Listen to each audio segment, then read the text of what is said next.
Kahnawake what's going to Sawagwego, Gate Rio, your Jetsio Kirby here with you.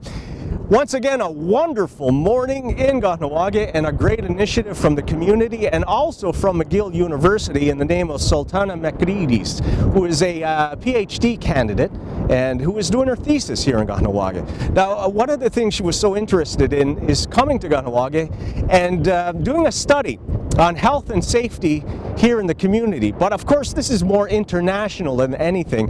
And it's about, taking and getting the kids to school. And it's called the School Travel Planning Project.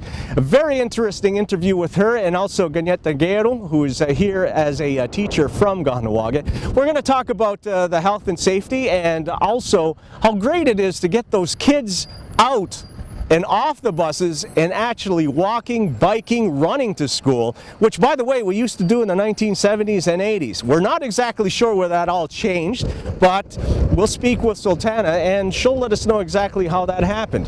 So there you go, folks, a little bit of what is going on here today at the Garunyanuha School and also at the Cattery School here in Kahnawake. Okay, we're here with Sultana Makridis. Am I correct? Makridis.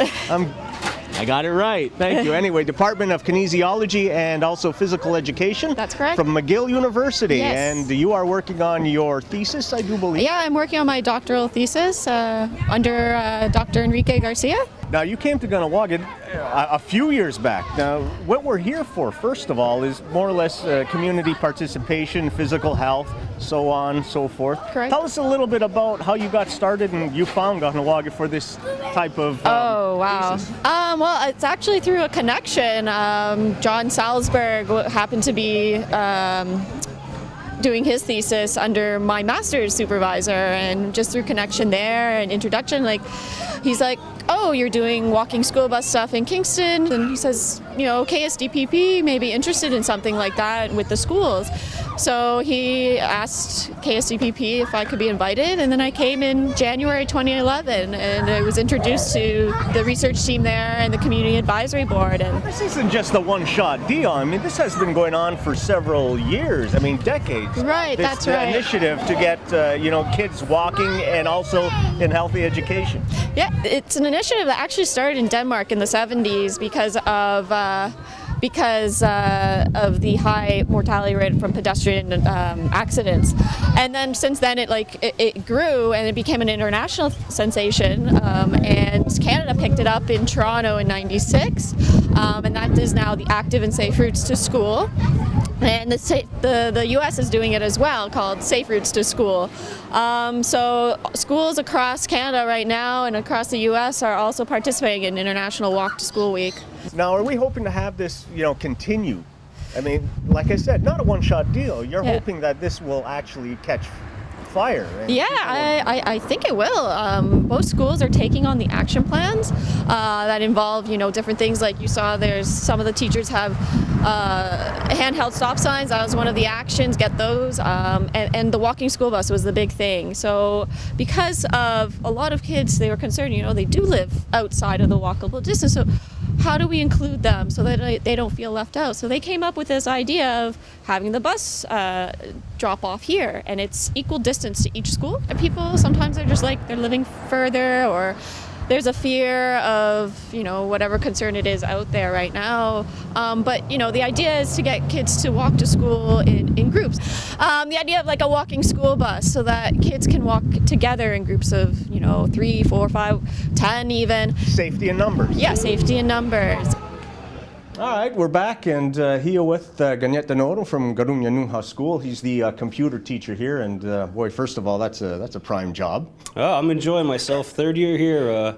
Big change from gym at Cattery, but I'm loving it here. Excellent, excellent. All right, all that being said, now we come to today's project, and how did this come about through Sultana and McGill University?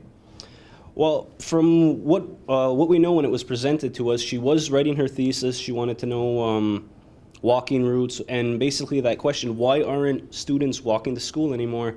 So when it was brought to us, we were given the radius after a long study that people were waiting outside they were counting buses, counting people that rode their bikes in. walking to school, and it was decided that we had a low percentage of students that actually walked or biked to school. So in the interest of health and well-being, we decided to put this in place where at least once a month we're going to do the walking bus, where we're going to get as many students as we can to walk from a designated spot in town, hopefully further and further away each time, just to promote health, just to show them that you can walk to school, you can do it. There's health benefits, it's kind of like a social activity, and just to show them what we used to do when we were younger. Yeah.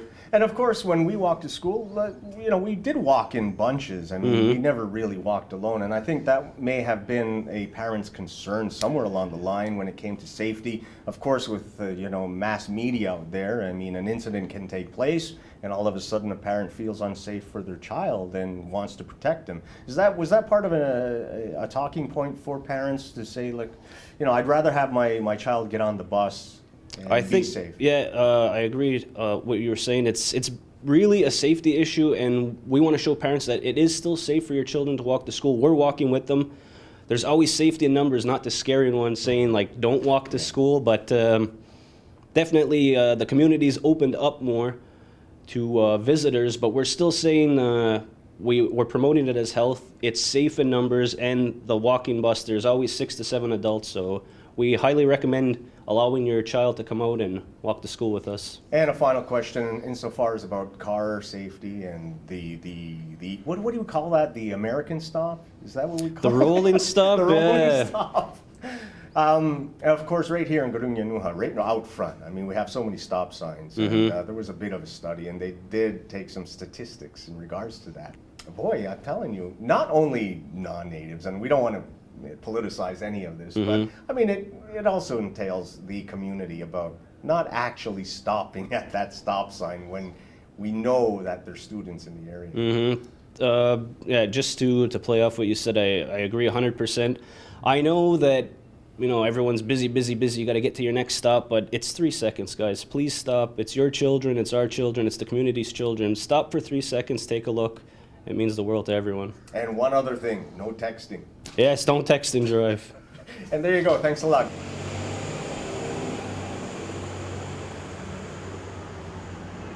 I'm Hio Kirby for Mohawk TV. Have yourself a great week.